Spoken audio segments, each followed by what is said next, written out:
en parlant à mon écran noir, ce qui ne manque pas d'être cocasse, comme finalement la situation dans laquelle nous nous trouvons, puisque, comme Bruno a sans doute vous expliqué, j'envisageais évidemment de pouvoir être présent à vos côtés à Gand, étant donné la relative proximité, avant que finalement les organisations des ponts des uns et des autres me contraignent. Alors, heureusement, nous avons finalement appris beaucoup pendant ces dernières années, et notamment à faire face à l'impossibilité de nous déplacer et pouvoir recourir à la technique de la visioconférence, et ce qui permet d'être néanmoins présent dans vos échanges et d'abord vous dire tout le plaisir qui est le mien de m'adresser à vous depuis Saint-Omer. Je suis dans mon bureau en mairie pour être plus au calme, pour pouvoir m'adresser à vous,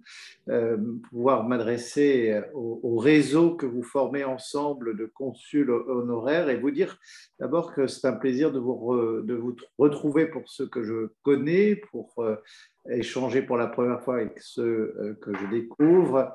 Vous dire que ma carrière professionnelle m'a amené très régulièrement à pouvoir connaître tout l'engagement qui est celui des consuls honoraires. Au total, j'ai travaillé plus de 11 ans en cabinet ministériel pour d'abord la ministre en charge des Affaires européennes. J'étais ensuite assez longtemps conseiller diplomatique du ministre des Transports pendant 2 ans, du ministre de l'Éducation nationale pendant 2 ans, de la ministre de l'Enseignement supérieur et de la Recherche pendant 4 ans, avant de revenir au ministère des Affaires étrangères, où j'étais le premier directeur adjoint de cabinet des secrétaires d'État en charge des Français de l'étranger. Et même si j'avais rencontré nombre de vos collègues dans les différentes missions dans lesquelles j'accompagnais les ministres que je servais à l'étranger, et que à chaque fois, bien évidemment, dans la réunion de la communauté française à l'étranger, je rencontrais les consuls honoraires aux côtés de notre réseau diplomatique.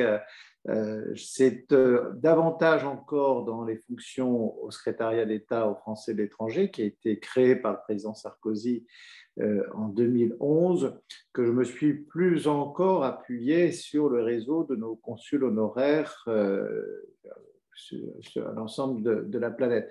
J'ai notamment un souvenir triste, qui est celui en fait d'une mission que le secrétaire d'État m'avait demandé d'accomplir en août 2011 pour accompagner les parents de 2 victimes françaises d'un double assassinat dans le nord de l'Argentine, où j'ai accompagné les familles, et j'ai rencontré notamment le consul honoraire de France à Salta, et qui a été extrêmement engagé auprès des familles pour pouvoir nous accompagner dans les procédures dans des circonstances particulièrement tragiques. Plus récemment, j'ai repris un peu de fonctions de nouveau en cabinet entre 2019 et 2021, où j'étais directeur de cabinet du secrétaire d'État auprès du ministre des Affaires étrangères, notamment en charge des Français et étrangers. Donc j'ai à nouveau beaucoup travaillé avec les consuls honoraires de France à l'étranger. Par ailleurs, comme maire de Saint-Omer, j'ai le bonheur aussi d'avoir l'un d'entre vous qui réside dans la commune de Saint-Omer, Jean-Luc Montois, qui est consul honoraire de Suède, qui y est installé depuis quelques années désormais. Et puis, bien naturellement, dans mes fonctions au conseil régional, je côtoie beaucoup d'entre vous, et je vous salue. Vous m'avez demandé un petit peu d'évoquer la mission que j'ai au sein de l'exécutif de la région de France. Alors, ce sont des fonctions qui ont évolué. Dans le premier mandat de la région de France, j'étais chargé je dirais uniquement de la culture et du patrimoine. Et depuis 2021, j'ai, en plus de la culture et du patrimoine et des langues régionales, la charge aussi du suivi des relations internationales. J'ai proposé à Xavier Bertrand, le président de notre région, de tenir compte un peu aussi d'un certain nombre de facteurs d'évolution de la politique internationale de la région, en tenant compte des nouveaux enjeux qui étaient apparus aussi entre le premier mandat de la région France, qui est, donc, comme vous le savez, né de la fusion entre la région Nord-Pas-de-Calais et la région Picardie en 2016, au début de l'année 2016, et ce deuxième mandat qui a débuté aux élections régionales, un peu repoussé en juin 2021. Plusieurs éléments qui, naturellement, ont eu un impact très fort. Et je crois que dans les territoires, dans vos territoires de résidence respectifs, vos missions sont naturellement impactées par les grandes évolutions qui peuvent marquer les relations entre vos territoires de résidence et les pays que vous y représentez. Pour ce qui est de la région de France, il y a un certain nombre de facteurs qui nous sont tous communs. C'est bien sûr la crise sanitaire qui a changé profondément la relation que nous pouvons avoir avec, par-delà les frontières.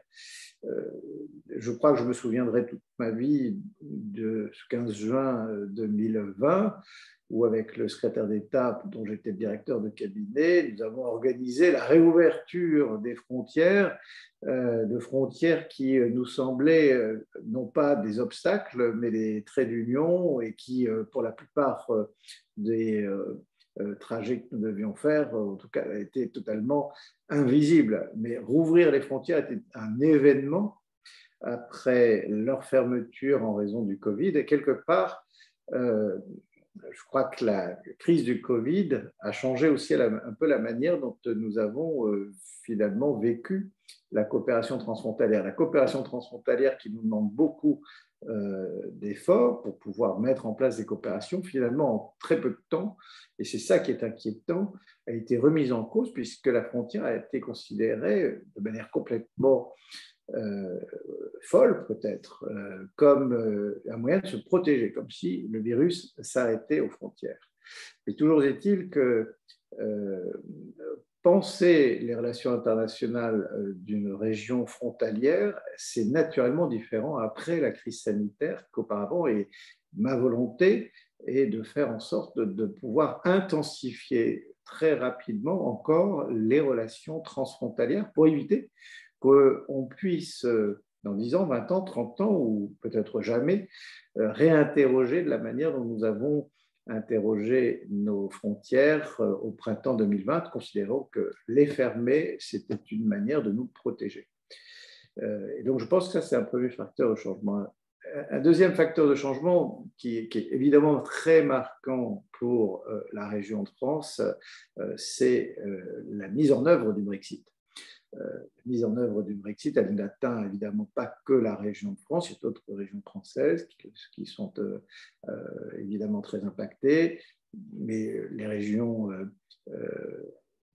proches également, la Flandre, les provinces néerlandaises ou d'autres encore. Évidemment, c'est un élément marquant de l'évolution de notre pensée, de notre relation internationale.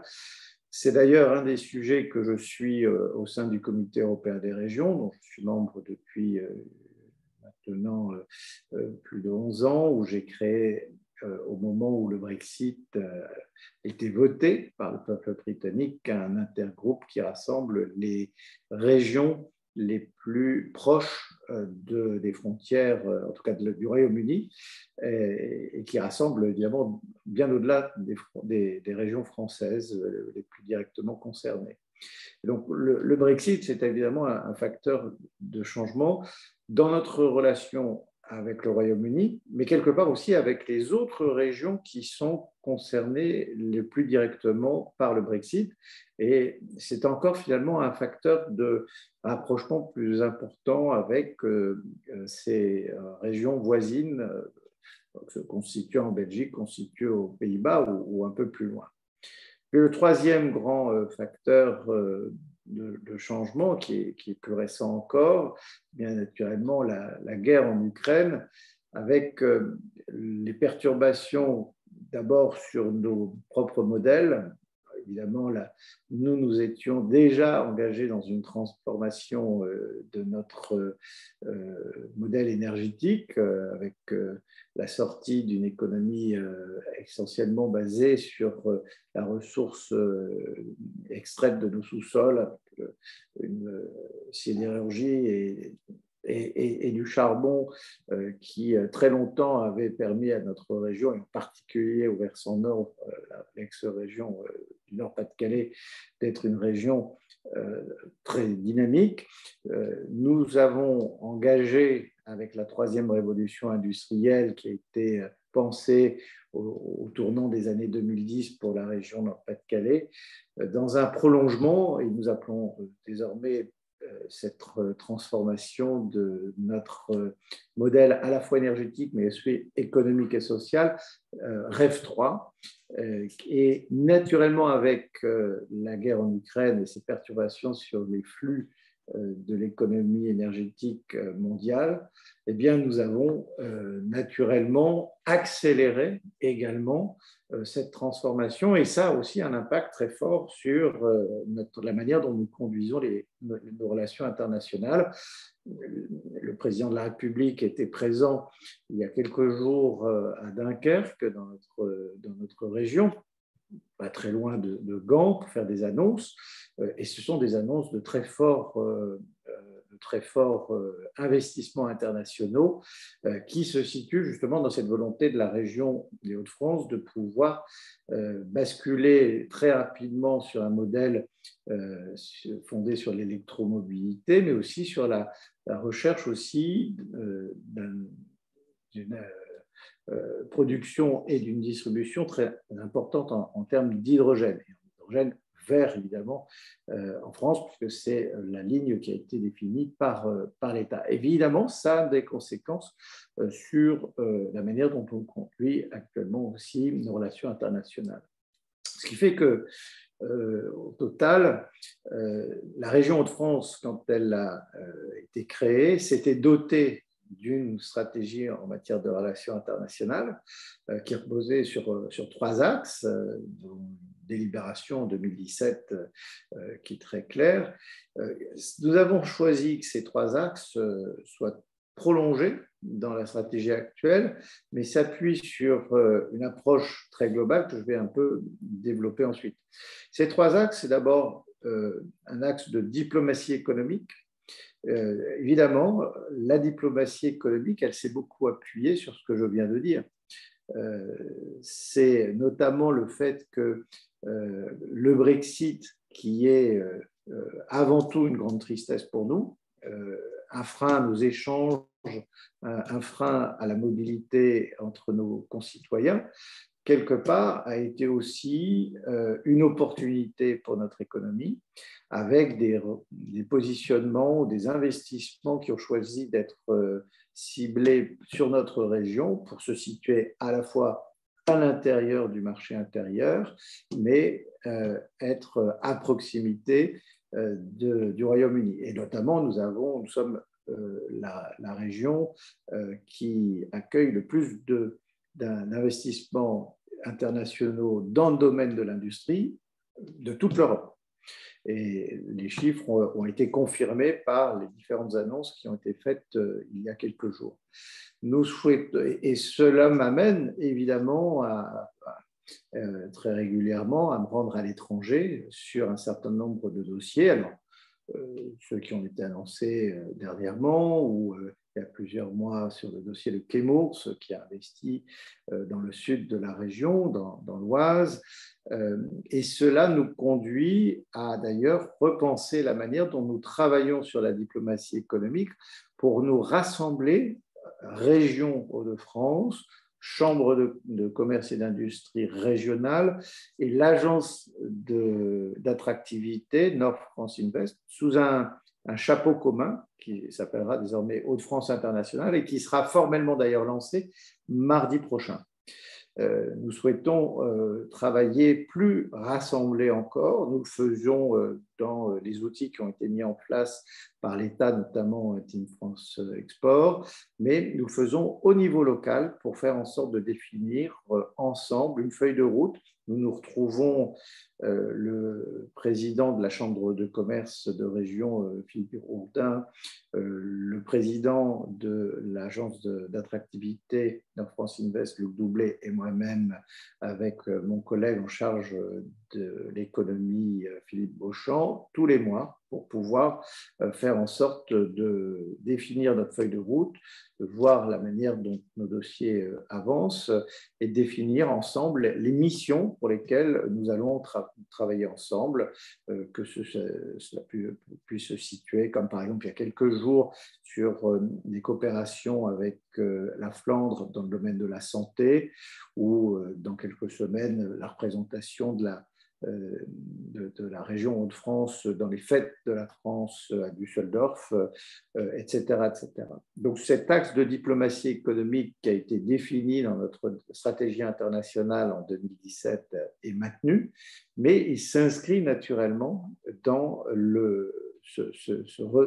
cette évolution du contexte dans lequel nous travaillons désormais. Ce qui fait que, par exemple, nous avons aussi accueilli désormais, il y a quelques jours, nous avons ouvert un espace dédié à l'accueil d'entreprises britanniques qui souhaitent investir davantage dans notre région, une espèce de tiers-lieu qui, désormais, à Lille, permet de faciliter encore le travail d'entreprises britanniques et quelque part de pouvoir réduire l'impact négatif du Brexit pour les flux d'investissement britanniques vers notre région.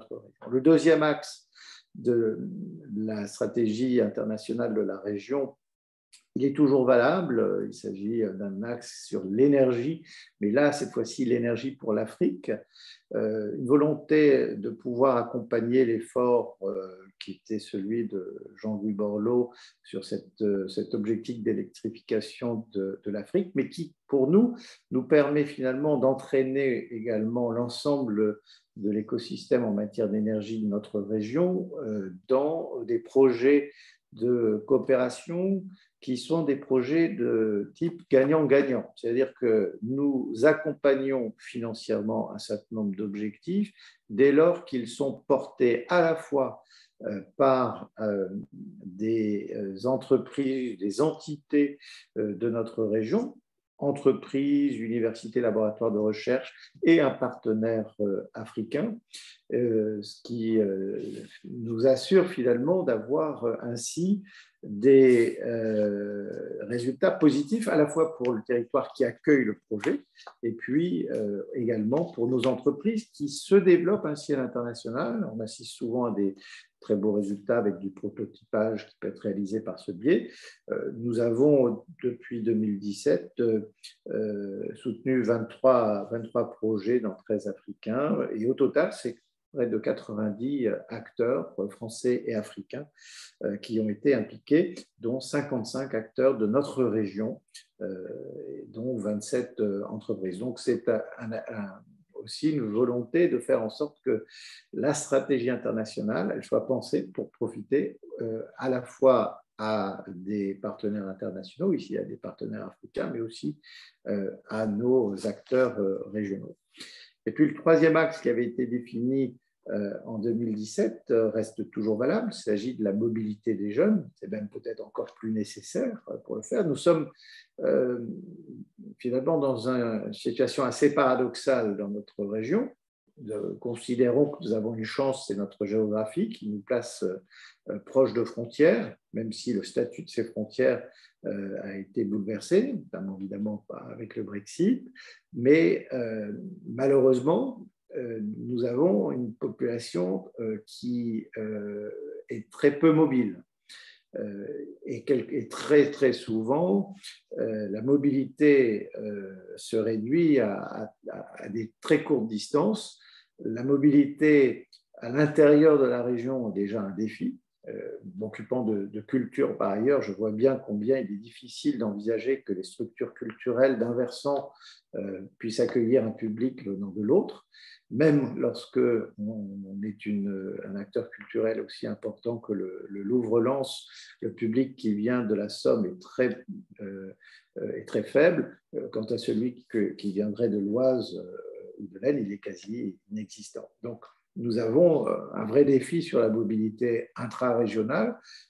Nous avons évidemment des défis sur la mobilité nationale, mais alors sur la mobilité internationale, là, on est extrêmement mauvais et on a un énorme travail pour pouvoir positionner la mobilité comme quelque chose de beaucoup plus naturel. Alors, nous avons choisi de pouvoir travailler la mobilité des jeunes, mais c'est à la fois les jeunes en formation, mais ce sont aussi les jeunes entrepreneurs. Nous avons avec l'Office franco-québécois pour la jeunesse, choisi de pouvoir accompagner des mobilités de jeunes entrepreneurs de moins de 35 ans qui puissent aller dans un certain nombre de forums, de salons d'entreprise sur des thématiques qui sont proches de l'ambition REV 3 que j'évoquais tout à l'heure.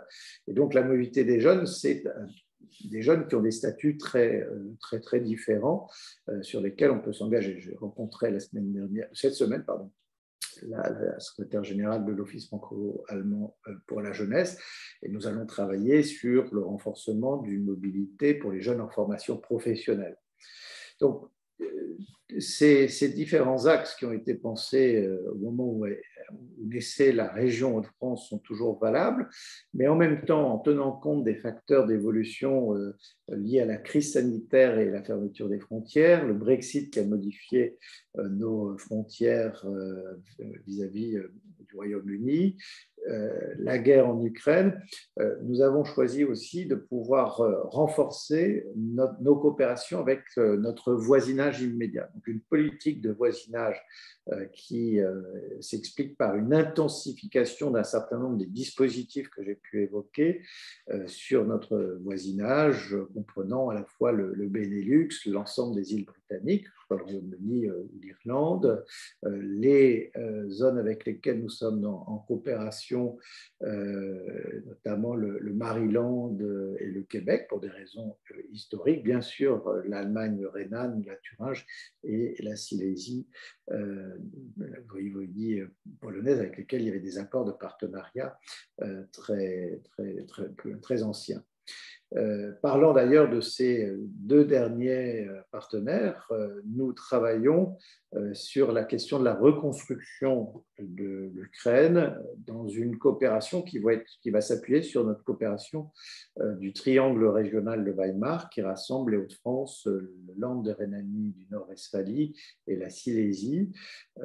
Nous sommes vus à Kiev il y a 4 semaines, représentant de la Silésie, Nathanaël Linsky, qui est mon homologue du Land de Rhénanie du Nord-Westphalie, pour que l'on puisse travailler ainsi. Nous l'avions fait lors du début de la guerre au printemps 2022 dans un effort de solidarité en faisant en sorte de créer un pont logistique entre les Hauts-de-France et la Silésie pour pouvoir aider la Silésie à mieux accueillir les réfugiés ukrainiens ou à pouvoir faire transiter par la Silésie des matériels nécessaires aux oblasts avec lesquels cette voïvodie polonaise est elle-même en relation. Sur l'énergie, d'ailleurs, nous travaillons à la constitution d'une nouvelle proposition de vallée de l'hydrogène. C'est une initiative qui est très portée par la Rhénanie du Nord-Westphalie et qui est une proposition qui nous permet de travailler avec notamment la Flandre, la Fédération Wallonie-Bruxelles et 3 provinces néerlandaises. Donc, vous le voyez, le contexte que j'expliquais, son évolution, les différents axes qui restent pertinents, mais cette volonté de pouvoir franchir un vrai cap sur la question de l'ouverture de cette région, et donc une ouverture qui doit dépasser, j'allais dire, les cercles qui sont naturellement les plus enclins aux coopérations internationales pour vraiment massifier cette approche-là, pour saisir l'opportunité de se retrouver dans une situation géographique très porteuse. C'est cela qui nous guide actuellement et qui nous entraîne, je l'espère, dans une vraie direction d'ouverture à l'international et entraînant les acteurs de cette région. Voilà un peu ce que je voulais dire, peut-être pour ouvrir nos propos, et puis je suis bien naturellement à votre écoute pour essayer d'échanger ensemble. Merci beaucoup, Monsieur De Coster. Simplement, nous avons rencontré une difficulté qui fait que nos amis de Gand ont dû se déconnecter puisque la connexion était trop mauvaise et votre propos était entrecoupé. Donc, je vais plutôt me tourner jusqu'à ce qu'ils puissent éventuellement nous rejoindre à nouveau avec une meilleure connexion vers les participants qui sont actuellement connectés. Avez-vous, donc vous pouvez bien sûr réactiver vos caméras et vos micros pour poser vos questions ou vos réactions directement à Monsieur De Coster. Levez juste, s'il vous plaît, la main pour que je puisse distribuer la parole un peu plus efficacement. Alors. Non, mais c'est bon, Pia, tu es la première. Oui, alors j'essaie je ne vois plus rien, je ne sais pas ce que j'ai fait. J'étais très surprise des relations entre Saint-Omer et la Silésie. C'est très surprenant. Est-ce que vous pourriez en dire un peu plus, s'il vous plaît, Monsieur De Coster? Alors, les relations entre la Silésie et la région de France sont en fait des relations qui s'appuient sur le partenariat historique entre la région Nord-Pas-de-Calais et la Silésie. Ce sont des régions qui sont minières et donc qui ont travaillé à des projets dans les années 90-2000. Et donc, ce partenariat s'est ensuite inscrit dans le triangle régional de Weimar que nous avons constitué, dont nous avons célébré d'ailleurs les 20 ans l'année dernière, entre la Silésie, le Land de Rhénanie du Nord-Westphalie et la région Hauts-de-France désormais, mais qui a pris bien sûr le relais de la région Nord-Pas-de-Calais. C'est merveilleux. L'Europe est une chose merveilleuse. Ça se vérifie, en effet. Oui. Moi, j'avais une question dans le prolongement de celle de Pia. Lorsqu'il s'agit de coopération interrégionale, mobilisez-vous systématiquement les fonds européens de type Interreg ou d'autres d'ailleurs, type Horizon Europe, FEDER, etc., pour financer ces projets? Pas nécessairement, hein, parce que les différents axes que j'évoquais, ce sont des axes sur lesquels il y a des financements de la région en propre. Hein, lorsque, Oui. typiquement, sur la mobilité des jeunes, nous avons à la fois les fonds européens qui nous permettent d'avoir des mobilités dans le cadre du programme Erasmus, mais nous avons aussi nos propres dispositifs qui s'appuient sur des fonds régionaux. Donc, on a un mix qui permet de le faire.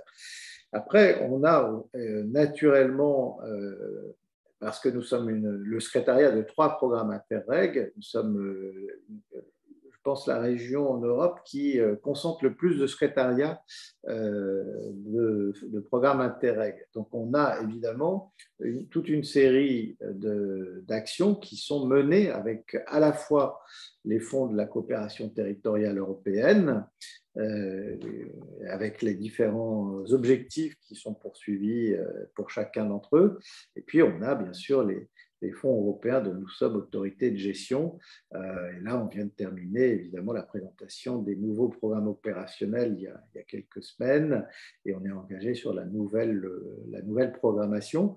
Mais j'allais dire, on fait une petite distinction entre la politique de relations internationales, c'est-à-dire qui s'appuie sur des éléments avant tout de coopération bilatérale et sur des volontés qui se dotent d'objectifs qui sont déterminés dans un cadre bilatéral, et ensuite des fonds européens qui vont venir prolonger, alors, dans le cadre Interreg, parfois des choses qu'on aura décidées en bilatéral, mais parfois qui vont correspondre à des objectifs qui sont purement ceux de la région de France en termes d'innovation, de développement économique, etc. Donc, nous avons 2 vice-présidents qui sont en charge de ces 2 choses distinctes, ce qui complique un petit peu la lisibilité des choses, c'est que le vice-président en charge des relations internationales, c'est-à-dire moi, je suis très engagé au Comité européen des régions depuis de nombreuses années, 11 ans maintenant. Je suis président de groupe au Comité européen des régions et je suis à peu près une fois par semaine dans un déplacement pour le Comité européen des régions, ce qui n'est pas le cas de mon collègue en charge de l'Europe, mais qui est plutôt dans une fonction de gestion des fonds européens. Mais on se rencontre évidemment sur un certain nombre d'opérations. C'est le cas en région Auvergne-Rhône-Alpes. On est dans le cadre du parcours de formation que l'UCHF a bâti.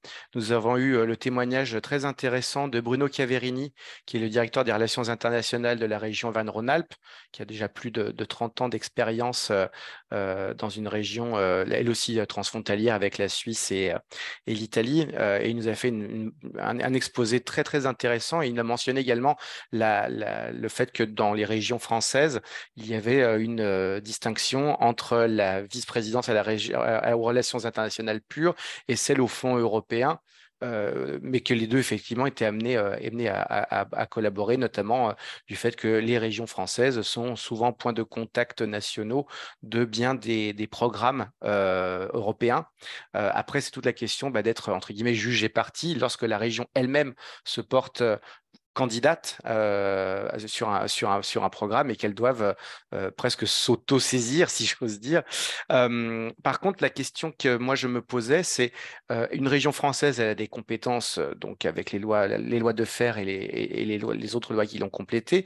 Est-ce qu'on va retrouver vraiment son jumeau de l'autre côté d'une frontière, que ce soit effectivement en Belgique, au Luxembourg, en Allemagne, ou est-ce qu'il y a des compétences qui ne sont pas traitées par les régions, qui sont plutôt traité typiquement par un land allemand qui a beaucoup plus de pouvoir qu'une région française, décentralisation versus fédéralisme ou déconcentration.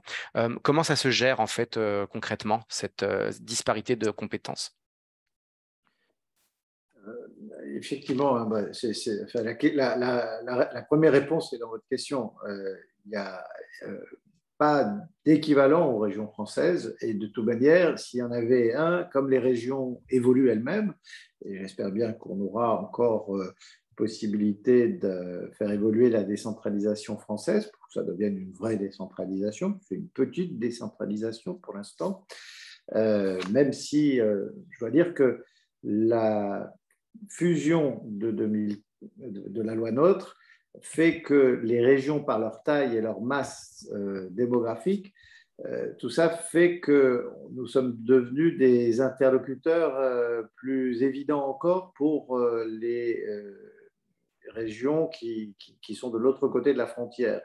C'est-à-dire que pour une région flamande avec 6 millions d'habitants, ça commence à devenir intéressant de travailler un petit peu avec la région Hauts-de-France.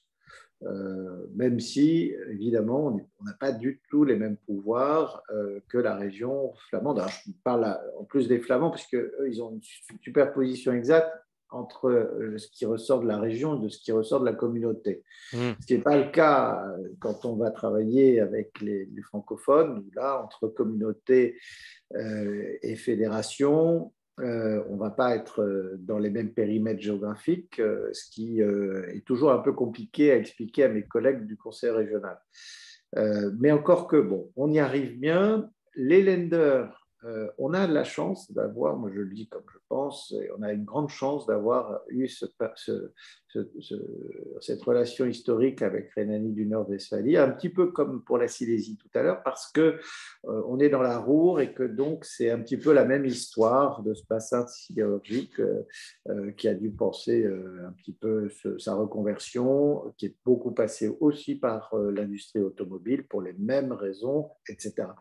Donc, on a ces racines historiques qui expliquent notre coopération. Et finalement, aujourd'hui, il y a encore un gros écart à la fois dans les compétences, puis en termes démographiques et en termes de puissance économique. Mais je sens bien que même si nous ne sommes que 6 millions et que la Rhénanie-Nord-Westphalie, c'est 18 millions d'habitants, c'est quand même un peu plus simple que quand on était 4 millions. Voilà. Et on a une relation avec les lenders qui est assez forte, je dois dire. Là où c'est compliqué, c'est avec l'Angleterre.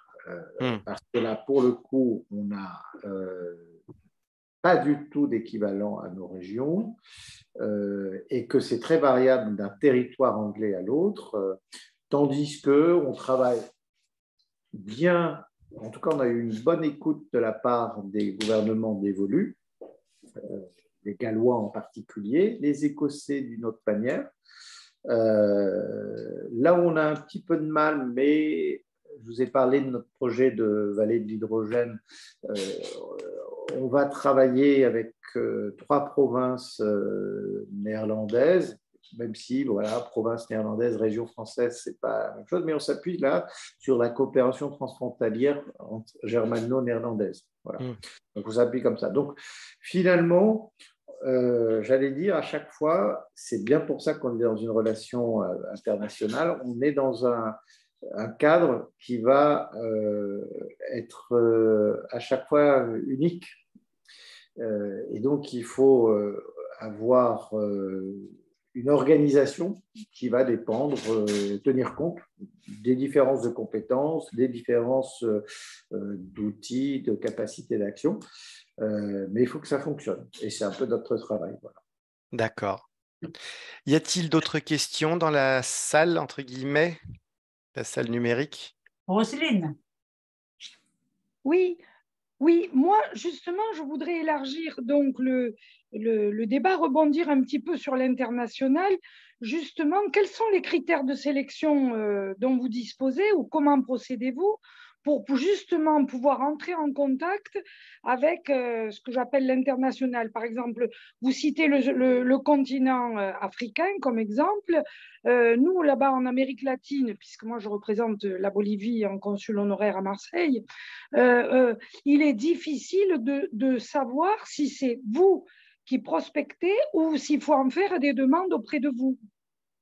Dans quel sens? Comment ça fonctionne? C'est-à-dire, c'est avant que l'échange ne se crée, il y a quand même une approche sur certains aspects, qu'ils soient culturels, qu'ils soient économiques. Je pense par exemple, nous, à une matière première qui semblerait intéressante pour tout le monde, puisque c'est le lithium. Par exemple, ce n'est qu'un exemple parmi tant d'autres. Donc, je vais répondre en vous donnant un exemple qui va être un exemple africain, mais pour vous dire que quand on sort un petit peu de notre voisinage, si vous voulez, la politique de voisinage, grosso modo, elle nous permet de dire que sur cette zone-là, on travaille à 360. C'est-à-dire qu'on travaille absolument l'ensemble des sujets.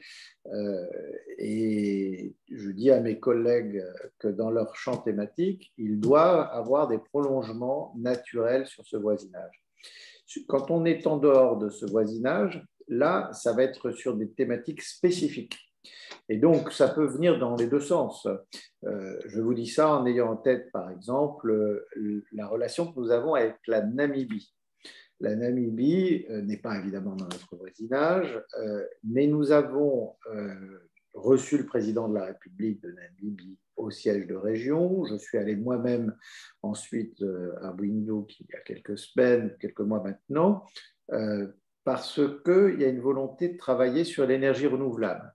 Et notamment, la Namibie va produire beaucoup d'hydrogène et donc souhaitait aussi pouvoir vérifier qu'il y avait un intérêt à ce que sa stratégie de production en matière d'hydrogène puisse nous intéresser. Et que par ailleurs, dans l'autre sens, parce que clairement, il faut qu'il y ait un intérêt réciproque, nous avons un intérêt à diversifier nos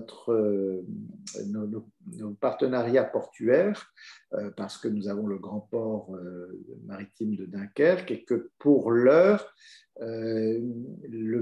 il n'y a plus tellement de capacité d'accueil pour les ports qui sont un peu au nord de nous et que pour la Namibie, il y a un intérêt à développer une nouvelle ligne maritime pour décongestionner les ports sud-africains. Donc, à partir finalement de deux intérêts, on travaille une relation, mais qui va être une relation spécifique. Et c'est en cela que je suis parfois un peu dur parce que j'ai tellement fait signer d'accords de coopération généralistes dans ma vie pour savoir que quand ils sont généralistes, ils sont parfois mornés.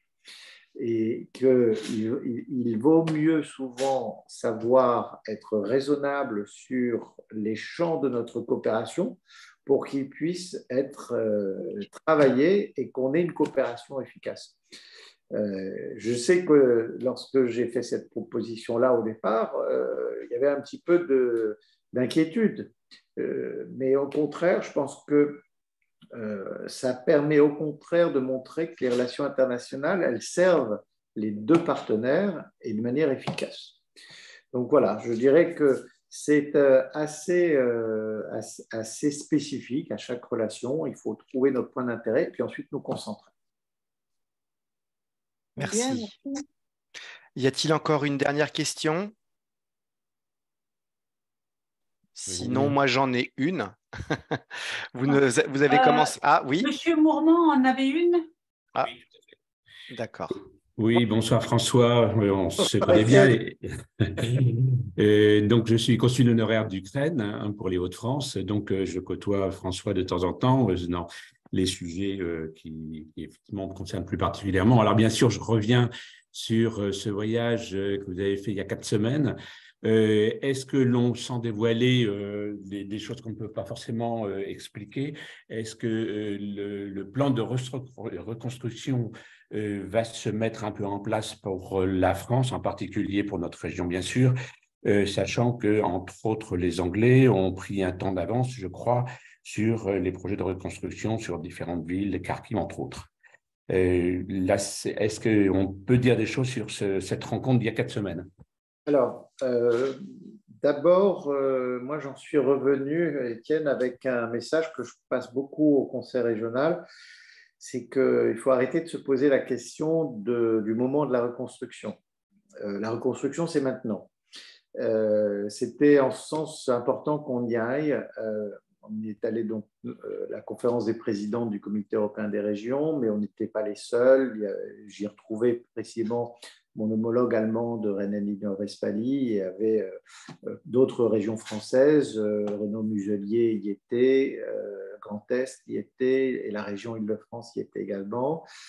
Et là, on a pu ressentir combien finalement la reconstruction de territoires qui ont été très durement impactés au printemps 2022, aujourd'hui, c'était des territoires qu'il fallait reconstruire. D'abord parce qu'il fallait honorer les combats, c'est-à-dire qu'on ne va pas attendre une solution politique globale alors que de facto, on a pu repousser les armées russes et que on n'a pas repoussé les armées russes à Irpin, par exemple, pour qu'on attende la reconstruction d'Irpin. Il faut la faire maintenant. Et puis parce qu'il faut aussi permettre d'accueillir tous ceux qui ont dû partir dans des conditions où ils vont pouvoir retrouver un logement, des infrastructures pour reprendre la vie économique, les écoles, les hôpitaux, etc. Tout ce que vous savez. Donc ça, c'était important d'y aller pour cela, parce que ça a mis les choses au clair et on s'est un peu plus aperçu que quand on est à Kiev, maintenant on est assez loin du front. Même si ces derniers jours, on a vu que c'était fragile, mais qu'en même temps, la défense aérienne, elle était capable d'intercepter des attaques de missiles de manière efficace. Donc, ça nous permet de corriger un petit peu quand même, je vous parle très franchement, Étienne, comme je le fais toujours, il y avait un petit peu cette idée un peu en France que ce n'est pas pour tout de suite. Même si le président de la République avait rassembler les troupes au mois de décembre à Bercy pour dire non, il faut y aller. Mais je trouvais qu'en France, on était un peu attentiste, alors que vous citez l'exemple anglais, je pourrais citer quand même aussi l'exemple allemand. Moi, mon homologue, il a déjà fait sa réunion à 300 entreprises à Düsseldorf pour dire il faut y aller, il faut y aller. Alors, de là, nous, c'est pour ça qu'on s'est dit on va travailler en triangle régional de Weimar, c'est-à-dire on va s'appuyer sur quelque part la dynamique déjà lancée côté allemand, la Silésie, avec qui on a fait ce fonds logistique avec vous, et puis Hauts-de-France International qui se structure avec une volonté de peut-être proposer assez rapidement, donc avec l'Oblast de Dnipropetrovsk, qu'on a rencontré, puisqu'on a vu à la fois le président du Parlement régional et le vice-gouverneur, pour organiser un moment d'échange par visioconférence. Et la région de France serait plutôt sur la filière logistique. Voilà, en disant, nous, on a une vraie compétence pour les raisons qu'on peut comprendre, notre géographie et puis ensuite l'évolution de notre économie. Deuxième chose, et là, ça concerne l'ensemble des régions,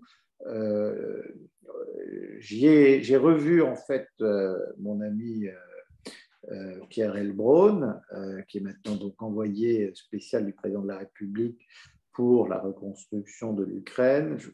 On a pris le même train de nuit pour nous rendre à Kiev.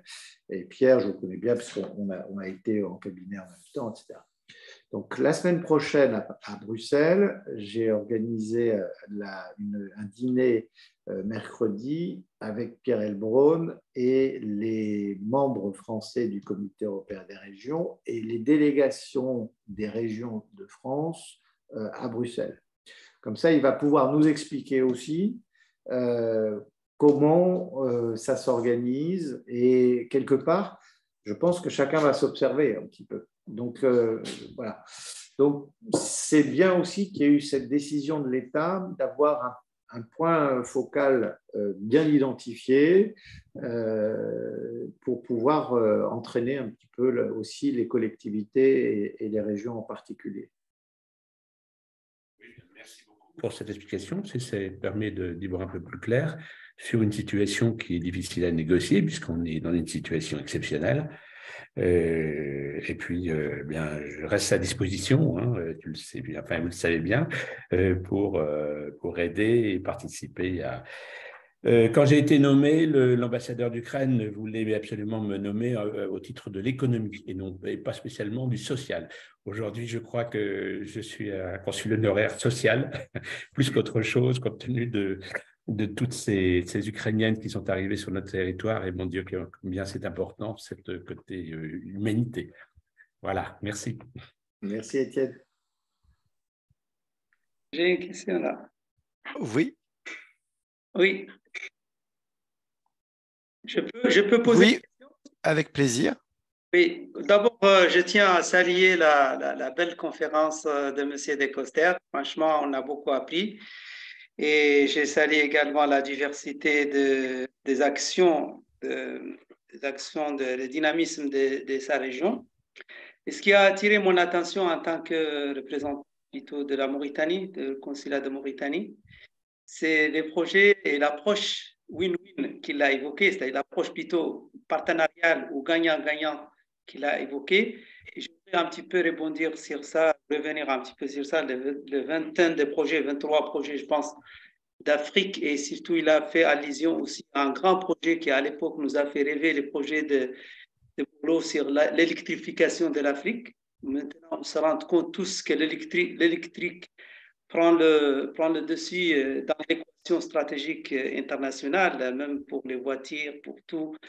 À la place du thermique, on bascule de plus en plus vers l'électrique, ce qui encore montre qu'un petit peu Bourlot était un peu un homme visionnaire sur ces côtés-là, non seulement pour l'Afrique, mais pour l'Europe et pour tout le monde.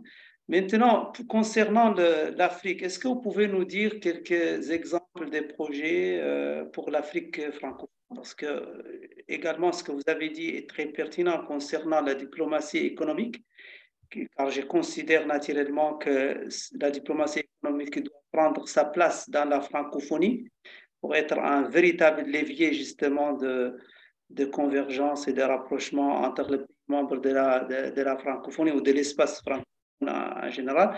Je comprends naturellement la diversité, la diversification jusqu'à la Namibie, etc. Mais pour des pays proches de la France comme le nôtre ou comme les pays de l'Afrique subsaharienne, est-ce que vous pouvez nous dire des exemples Sachant que nous, au niveau de Mauritanie, on est aussi très ouvert sur l'énergie renouvelable avec l'hydrogène et avec l'énergie solaire, etc. Voilà, j'aimerais bien entendre. Merci beaucoup. Par exemple, parce que c'est vrai que le solaire est un sujet sur lequel on a beaucoup d'innovations qui sont en cours. Je prendrai l'exemple d'une start-up de notre région InnoSun, qui a développé par exemple des nouveaux types de panneaux photovoltaïques qui ont été développés avec des partenaires sur Kinshasa. Et donc, ça équipe notamment… Start-up, s'il vous plaît, son nom? InnoSun. C'est une start-up qui est basée, enfin une start-up plus qu'une start-up, mais qui est basée à Villeneuve-d'Ascq. Nous échangeons beaucoup avec ce type d'instrument, par exemple. Je n'ai plus en tête le nom de l'entreprise, mais qui a développé, je vous parlais de prototypage tout à l'heure, en fait, une réponse à ce paradoxe qui est qu'en Afrique, il y a plus d'utilisateurs de téléphones portables que de gens connectés à l'électricité, ce qui est un vrai paradoxe et un vrai handicap. Et donc, cette entreprise a développé un prototype qu'elle développe au Tchad sur la possibilité d'équiper finalement des petites épiceries avec des recharges de batteries de téléphone à partir du solaire, mais tout un modèle économique qui doit ensuite s'appuyer sur la présence dans les petites épiceries de quartier de ce type de recharge. Donc, toute cette, vous voyez, ce sont des réponses très opérationnelles, très concrètes, avec au cœur à chaque fois de l'innovation, mais de la volonté de travailler main dans la main.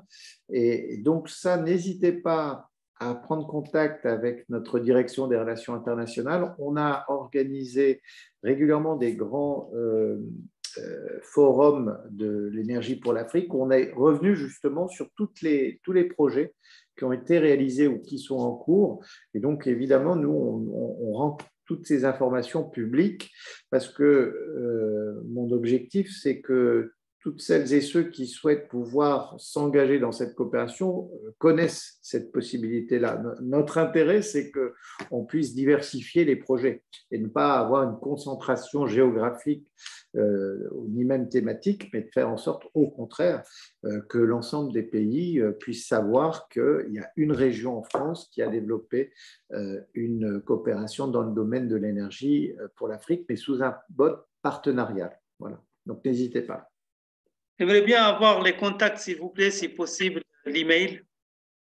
Je vais même vous donner le numéro de portable de notre directrice. Alors, pas maintenant, s'il vous plaît, puisque ça va être enregistré et diffusé sur YouTube. Non, mais au contraire, Juliette Delbé, notre directrice des relations internationales, elle est disponible au 06 83 16 14 33. 06 83 16 14 33. Merci, franchement, merci pour cet esprit. Je vous en prie, C'est bien.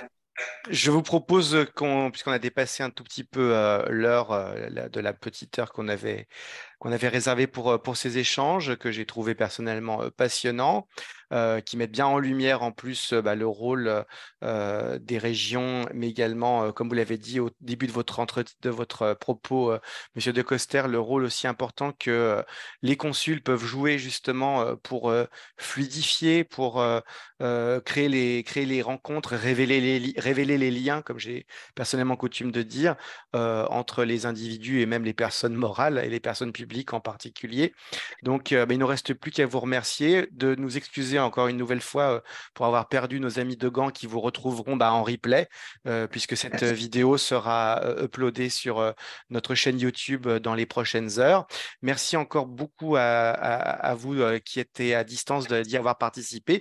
Et nous vous donnons rendez-vous le 14 juin pour une conférence sur le conflit ukrainien avec l'ancien ministre Alain Madelin. donc dans le cadre des mercredis de l'UCHF, donc le 14 juin de 19h à 20h. Vous avez peut-être déjà reçu l'invitation. Nous faisons une relance à partir de la semaine prochaine et nous espérons vous compter nombreux. Et sachez qu'il y a pour le deuxième semestre 2023, beaucoup de choses sont déjà en préparation avec l'UCHF, un voyage d'études dans un nouveau pays, notre assemblée générale évidemment, et puis bien sûr on continue les visioconférences de ce type. Donc encore merci beaucoup à tous pour votre présence et votre participation pendant ce long week-end prolongé et à une heure aussi tardive. Et nous vous donnons donc rendez-vous au 14 juin. Au revoir. Merci bien. Bonne soirée à toutes et à tous. Au revoir. Merci. Au revoir les amis, à la prochaine fois. À la prochaine. Et merci, enfin merci. De rien.